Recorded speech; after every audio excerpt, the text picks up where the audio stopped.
دا پیغام د افغانستان د ملي کرکټ ټیم کپتان شهیدي ته دی، محمد نبي ته دی او راشد خان ته دی.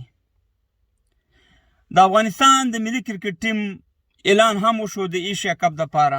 په هغې باندې ستاسې نظرونه غواړم، خو دا اول لازم زه ولې د دغه دریو لوبغاړو نومونه علمه، ځکه چې کله زموږ د پاکستان سره په سریلانکا کې میچونه و درې، که تاسې کتلی په دویم میچ کې موږ ګټلی میچ بیلو د څه شي د وجې نه؟ د معمولي غلطۍ د وجې نه. نو زما د کپتان نه دا دغه دی چې شهیدي وروره، کپتاني باید ته لږ ځان کې لږ جرأت پیدا کړي. که یو بالر غلطي کوي، که یو بیټسمین غلطي کوي، باید ته هغې ته ورشي، مشوره ورته ورکړي. اوس عبدالرحمن په نوم باندې دغه هلک چې دی دی خراب بالنګ وکړو، یعنې ګټلی میچ یې موږ ته بیلو، خو د بده مرغه ته قلارې په خپل ځوانې ولاړ وي، نه د هغې ته مشوره وکړه چې باید چې تا دغه بال خو تا غلط وکړو، په دغه اور کې بل اور باید داسې بال ته ونه کړي. او همداسې نبي ته دا پکار دی، همداسې راشد خان ته دا پکار دی، ځکه سینر یا تجربه کار لوبغاړي په یو ټیم کې هغه د یو پل کردار ادا کوي.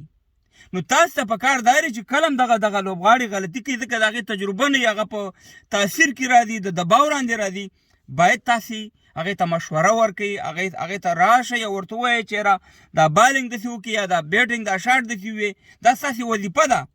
او بل شهیدي وروره دا کپتاني باید لږ سړی هغه باډي مومنټ چې ورته وایي باید سړی لږ وخوځېږي، داسې نه چې دی په دې باندې ولاړي.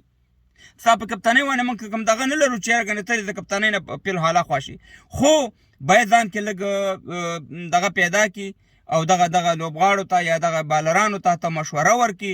نبي ځان سره غاړه کړي، راشد خان ځان سره غاړه کړي. نو دغه ډېر ضرور دی چې ایشیا کپ را روان دی چې بیا دغه شانې غلطي ونه کړو. ګوره دا د 40 میلیونو افغانانو خبره ده.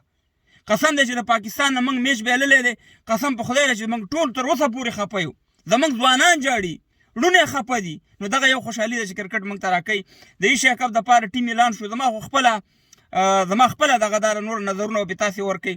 زما فقط نجیب الله زدران یو ویننګ پلیر دی، یو ویننګ بیټسمین دی چې هغه میچ چینجینګ بیټسمین دی، دی پکې واچو. زما خو خپله دغه باندې زه ډېر خوشحاله یم، لکه څنګه چې ګربز دی.